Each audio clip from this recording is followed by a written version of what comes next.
Bien-aimés dans le Seigneur, que la grâce et la paix du Seigneur soient avec vous. En fait, ce matin, nous sommes là pour vous communiquer la pensée de Dieu. Cette pensée n'est rien d'autre que la parole que nous voulons écouter ce matin. Cette parole qui guérit, cette parole qui donne la paix et que cette parole qui console. Que Dieu soit glorifié. Prions le Seigneur. Tendre Père, nous voulons transmettre ta parole. Cette pensée que tu as mise dans la bouche de ton serviteur, Seigneur Dieu, que cette parole qui va sortir en ce moment, que cela puisse apporter la paix, la joie, la bénédiction dans la vie de ton peuple. Que ton nom soit glorifié au nom de Jésus. Amen. Le texte de ce matin que nous voulons partager se trouve dans le livre de Matthieu. Matthieu chapitre 7, versets 24 à 27. Je reprends. Matthieu chapitre 7, versets 24 à 27. Je lis au nom de Jésus. C'est pourquoi quiconque entend ces paroles que je dis et le met en pratique sera semblable à un homme prudent qui a bâti sa maison sur le roc. La pluie est tombée, les torrents sont venus, les vents ont soufflé et se sont jetés contre cette maison. Elle n'est point tombée parce qu'elle était fondée sur le roc. Mais quiconque entend ces paroles que j'ai dit et ne le met pas en pratique sera semblable à un homme insensé qui a bâti sa maison sur le sable. La pluie est tombée, les torrents sont venus, les vents ont soufflé, ont bâti cette maison et le tombé et sa ruine a été grand. Bien aimé, le thème que nous voulons partager ce matin, c'est un thème que nous avons déjà partagé une fois ici. Mais j'ai une conviction de reprendre encore le même thème aujourd'hui. Le thème n'est rien d'autre que bâtir sur le roc. Bien aimé, une personne qui veut construire sa maison, il doit s'asseoir pour chercher des matériaux durables qui vont lui aider de construire la maison. Parce que la stabilité ou bien la durabilité de la maison dépend de matériaux que le constructeur va utiliser pour construire la maison. S'il utilise des matériaux qui sont efficaces, c'est-à-dire qu'il a assuré la pérennité de cette maison. Mais s'il utilise des matériaux qui sont inefficaces, cette maison est vouée à la disparition. Mais laissez-moi vous dire, la Bible nous dit que Jésus-Christ dit, la Bible dit que si l'Éternel ne bâtit pas une maison, la personne qui veut bâtir, il travaille en vain. Si l'Éternel n'est pas le fondement de ta vie n'aura pas d'efficacité. C'est pour ça que je me suis posé une question ce matin. Que veut dire bâtir sur le roc? Parce que le roc, ce n'est rien d'autre que c'est Jésus qui est la pierre angulaire, le fondement de l'Église. Alors je me suis posé la question, que veut dire bâtir sur le roc ou bien bâtir sur Jésus? Je me suis donné quatre pensées.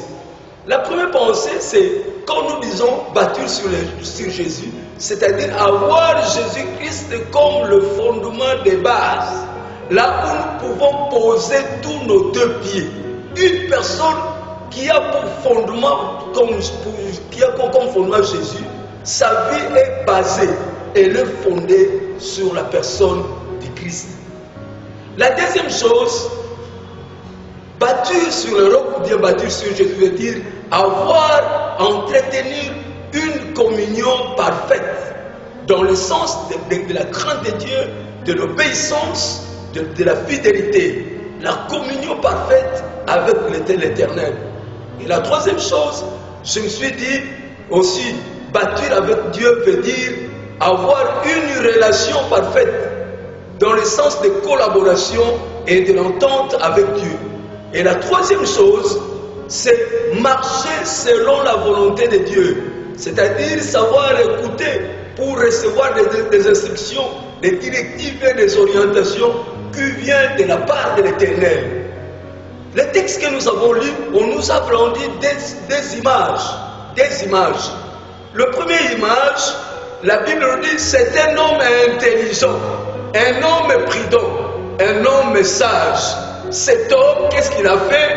Il a bâti sa vie sur le roc.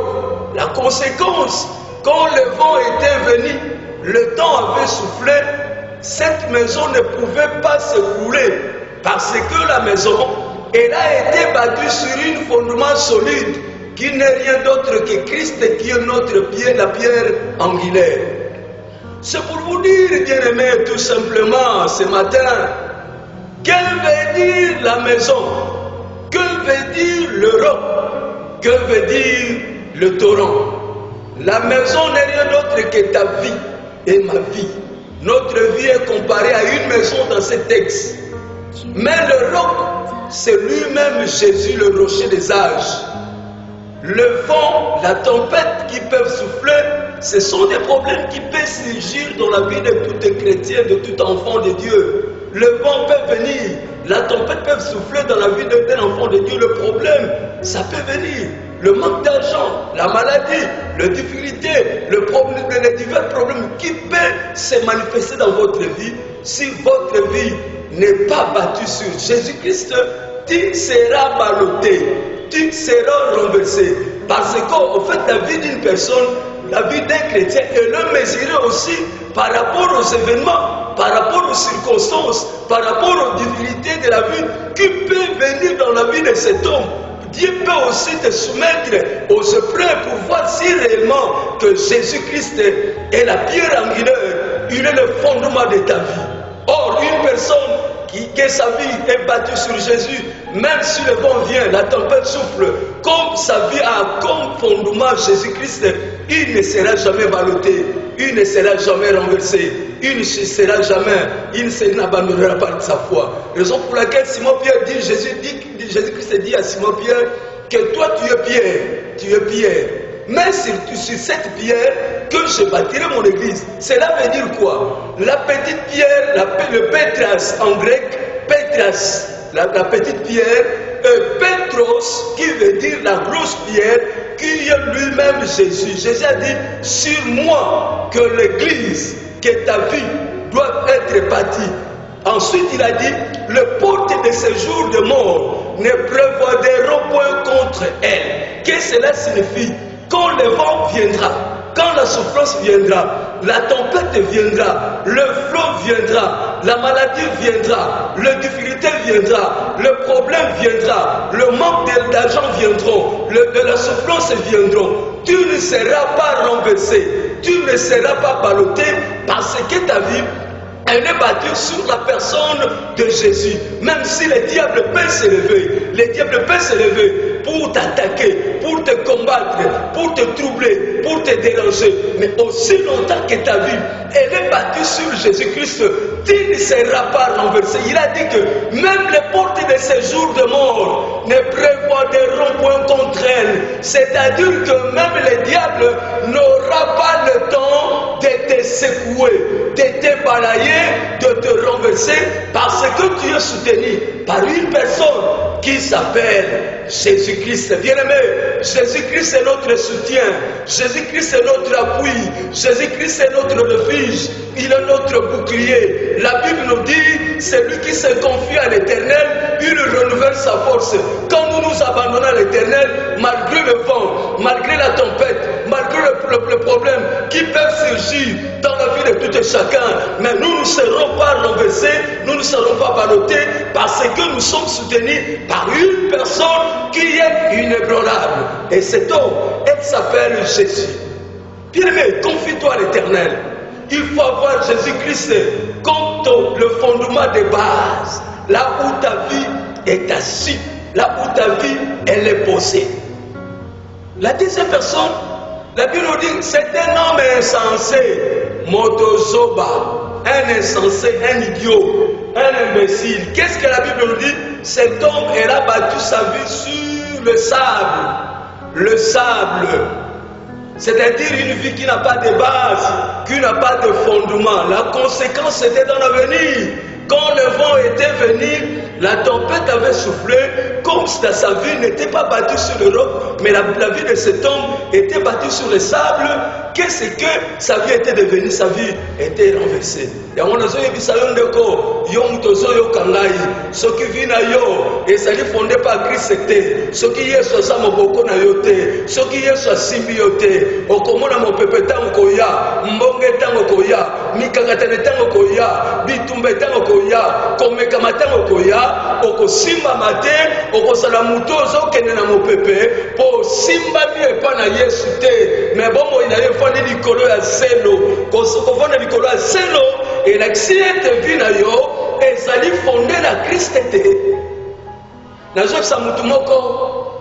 dis à quelqu'un ce matin, lorsque ta vie soit battue sur le rocher des âges, qui est Jésus-Christ, le roi de Nazareth, qui est là pour nous soutenir, qui est là pour nous secourir. C'est ainsi, même dans la l'église, comme on a le lot, est instable. Batbasa la position T, parce que ce côté de Batouana, Mingata une église, mais le coup à Jésus-Christ, Azali Mopoko, Azali fondement Yavina Yete, Okomona Bango Azali Batumoko instable, la versatilité. Donc c'est une personne, vous ne connaissez pas sa position, vous ne connaissez pas sa couleur, quand Azali chrétien, toi ça chrétien. Ce qui m'a pas essayé, à quoi ici qu'on dit, ce qui peut que nous kotanda konganga koti, ce qui kotanda comme magicien koti, mais comment on a mutuana, ayaka na l'église, a oumeli pe l'église, azoki masima banganga, azoki masima bandon, azali chef coutumier, à côté de la science occulte, mais ce qu'on y a dans cette église, au moment où on est chrétien, mais tout à l'heure, nous mesurons la dimension, la position des chrétiens, ça se mesure quand il y a des problèmes, quand il y a des événements qui peuvent arriver dans la vie de tout et chacun. Tant que moto, azali la moto, il y a molène d'été, et ça n'a pas na place ouana. De se comprendre que Ndekoyo, Kino Lelo, nana fatisi ma colonaye et pas na yesute. Na lignette de Congo la Tonga Lelo. Seigneur Dieu, c'est toi la pierre angulaire, le rocher des âges. C'est en toi que nous devons poser notre foi. Parce que nous savons que notre vie, une vie battue par Jésus, même quand la tempête, le problème, les difficultés viendront, nous serons toujours soutenus. Parce que c'est toi, notre soutien. Tu as dit, la Bible nous dit, si l'Éternel ne bâtit pas une maison, la personne qui veut bâtir, il travaille en vain. Nous prions que l'Éternel des armées, que la vie de tout et chacun soit battue par toi. Libota, via moko na moko, yozala mopoko. Aussi, papa moya moko na moko, mpote tango mikakate koya. Ata tango tani ko ko umela na passe, kolobandini.